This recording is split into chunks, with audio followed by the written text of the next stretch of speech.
Museo Etnografico di Tornaco, inaugurato nel 2005, alla sede in Villa Marzoni, questa villa storica. In realtà poi è stata anche sede dell'asilo fin quando ci sono state le suore salesiane. Prima era stata acquistata dall'Ente Nazionale Risi, che aveva destinato il luogo all'educazione dei ragazzi i cui genitori lavoravano nei campi. Quindi ecco, vedete già questo collegamento con il lavoro e appunto il museo etnografico ne è l'espressione più chiara.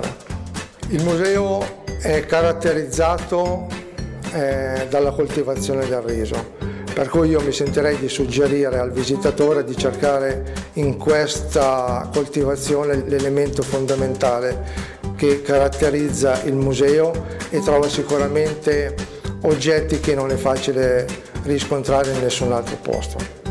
Gli attrezzi presenti in questo museo hanno un nome che nasce in dialetto, perché i nomi degli attrezzi agricoli nascono in una società, in un ambiente contadino, per cui nascono in dialetto. La denominazione in italiano è venuta successivamente e ne elenchiamo alcuni. L'amsura e l'amsurin sono due falci di dimensioni diverse e servono per la mietitura. La cuda e il socudè sono la cote e il suo contenitore, che serve la cuta per affilare le falci, quindi a renderle più taglienti e più facilmente utilizzabili.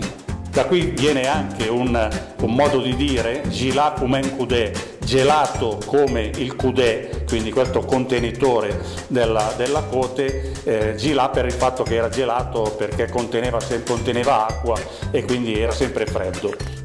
Il periodo migliore per visitare il museo sicuramente è la primavera, in concomitanza con manifestazioni culturali che noi chiamiamo la Madonna dei Pori, perché tradizionalmente è legata al nostro comune, al nostro territorio, e poi naturalmente anche alla fine dell'estate e in autunno con una manifestazione culturale chiamata Cantieri d'Arte.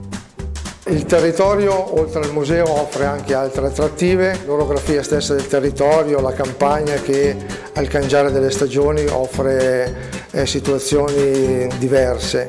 Poi naturalmente la possibilità per chi ci raggiunge anche di visitare, di vivere la campagna in modo diverso. Abbiamo agriturismi che consentono al visitatore di poter trovare accoglienza. E poi naturalmente abbiamo monumenti come la chiesa parrocchiale, un oratorio dell'anno 1000 che consentono sicuramente di ampliare l'offerta culturale del nostro territorio. Fin dalla nascita del museo abbiamo sempre ospitato mostre, concerti, eventi culturali, perché abbiamo ritenuto che un museo possa essere anche funzione di divulgazione, di cultura, anche attraverso appunto spettacoli e altre situazioni culturali come quella che andiamo a proporre in queste circostanze nel concerto di stasera.